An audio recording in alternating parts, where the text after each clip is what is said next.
आज शिव महापुराण जी की कथा के क्रम में आज शिव महापुराण के पार्वती खंड का आज 28वां अध्याय।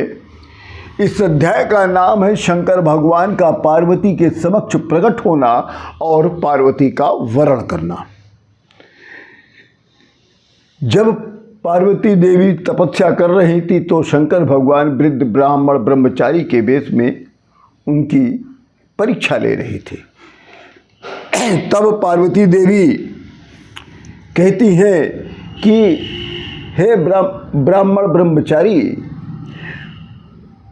आप अतिथि रूप में, आप मेरे इस समय अतिथि रूप में ब्रह्मचारी ब्राह्मण हो, परंतु आप तो शिव निंदक निकले। और आपने जो कहा था कि आप शिव जी को अच्छी तरह से जानते हो, तो ये बात भी सरासर झूठ है। यदि आप शिव जी को जानते होते तो शिव जी के विरुद्ध आप ऐसी बातें नहीं करते। शिव जी का जैसा रूप है वो अपने लीला के अनुसार ही धारण करते हैं। हे ब्राह्मण, मैं शिव जी को जानती हूँ। मैं अपने मतानुसार आपको शिव तत्व के विषय को समझाती हूँ। अब आप मेरे बात को सुनिए। शिव जी निर्गुण और ब्रह्म है, कारणवश सगुण होते हैं। जो निर्गुण होते हुए भी अपनी माया से सगुण रूप धारण करते हैं तो उसका किस प्रकार से जन्म होगा ये संभव नहीं है। शिव जी तो सभी विद्याओं के अधिष्ठान हैं, तो शिव जी पूर्ण परमात्मा को साधारण विद्या धारण करने की क्या आवश्यकता है। शिव जी के सांस से वेद प्रकट होता है, तो शिव जी के समान कौन ईश्वर है। शिव जी से ही प्रकृति उत्पन्न हुई है और शिव जी से ही विष्णु में विष्णु तत्व है, ब्रह्मा में ब्रह्म तत्व है और देवताओं में देवत्व है। शिव जी तो समदर्शी है, जिनके दर्शन के लिए सभी देवता लालायित रहते हैं। जो शंकर भगवान की सेवा नहीं करता है ब्राह्मण, वो 7 जन्म तक दरिद्र रहता है। और शिव जी के समक्ष, हे ब्राह्मण आप मेरी बात को सुनिए कि शिव जी के समक्ष 8 सिद्धियां नृत्य क्या करती हैं। शंकर भगवान की पूजा करने से समस्त कामनाएं पूर्ण हो जाती हैं, तो निर्विकार में विकार कैसा। तो उस निर्विकार में विकार कैसा जिसके पूजा करने से समस्त कामनाएं पूर्ण हो जाती हों। जिसके मुख में ब्राह्मण शिव का नाम रहता है, ऐसा व्यक्ति सदा पवित्र रहता है। हे ब्राह्मण ब्रह्मचारी, तुम तो शिवद्रोही हो। तुम निर्विकार शिव जी को क्या जानोगे। दुराचारी महापापी को शिव तत्व का ज्ञान नहीं होता। जो शिव तत्व को बिना जाने शिव जी की निंदा करता है, तो ऐसे व्यक्ति के समस्त पुण्य समाप्त हो जाते हैं, नष्ट हो जाते हैं। हे ब्रह्मचारी ब्राह्मण, तुम तो शिव निंदक हो और मैंने तुम्हारी पूजा की है, इसलिए ये पाप मुझको भी लग गया। हे ब्राह्मण, निर्विकारी शिव जी तो सर्वस्व हैं और शिव जी मुझे अत्यंत प्रिय हैं। ब्रह्मा विष्णु शिव जी की समता नहीं कर सकते।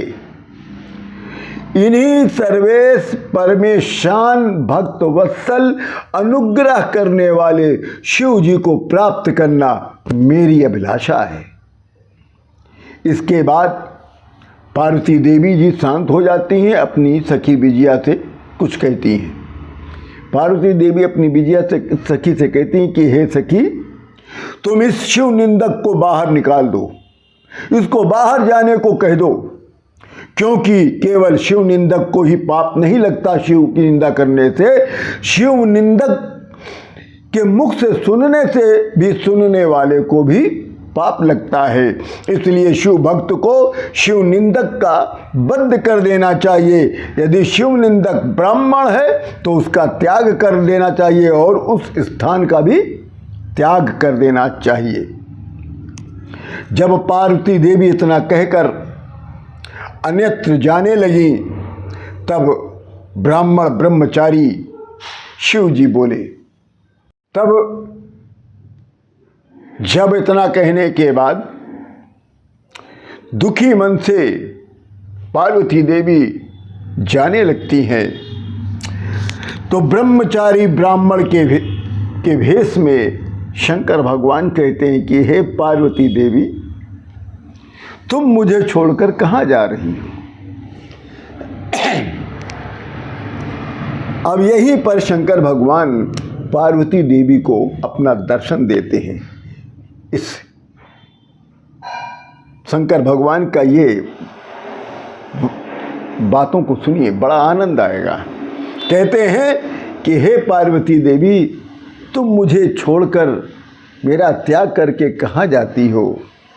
पर मैं तुम्हें नहीं छोड़ूंगा, मैं तुमको कभी नहीं त्यागूंगा, मैं तुमसे अत्यंत प्रसन्न हूँ। आपने अपनी तपस्या से हमें मोल ले लिया, अर्थात मैं आपकी तपस्या से आपके अधीन हो गया।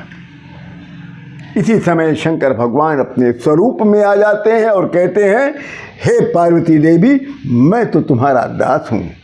हे देवी, तुम्हारे बिना एक क्षण भी मेरा एक युग के समान बीतता है। हे पार्वती देवी, तुम तो स्वतंत्र हो और मैं भी स्वतंत्र हूँ, पर तुम्हारे कारण मैं तुम्हारा परतंत्र हूँ, तुम्हारे अधीन हूँ। इसलिए मैं तुम्हारे बिना एक क्षण भी नहीं रह सकता। ब्राह्मण ब्रह्मचारी के रूप में शिव जी ने ब्रह्मचारी ब्राह्मण वेश का त्याग कर दिया और अपने स्वरूप में प्रकट हो गए और पुनः कहते हैं कि हे पार्वती देवी, तुम तो मेरी सनातन की पत्नी हो। लोक लीला का अनुसरण करने के कारण मैंने तुम्हारी अनेकों परीक्षाएं ली हैं। मैंने आपके लिए ये अपराध किया है, आपकी परीक्षा लेकर मैंने ये अपराध किया है। आप इस अपराध का मेरे अपराध को क्षमा कर दें। हे पार्वती देवी, मैं तो आपके अधीन हूँ, मैं आपकी क्या कामना पूर्ण करूं? आप मेरी कामना पूर्ण करें। तुम मेरी पत्नी हो, मैं तुम्हारा वर हूं। अब मैं तुम्हें लेकर साथ कैलाश को चलूंगा। इतना कहने के बाद शंकर भगवान पार्वती देवी के चरणों को प्रणाम करते हैं। इसी के साथ ये शिव महापुराण के पार्वती खंड का ये 28वां अध्याय पूर्ण होता है। जय जय श्री राम।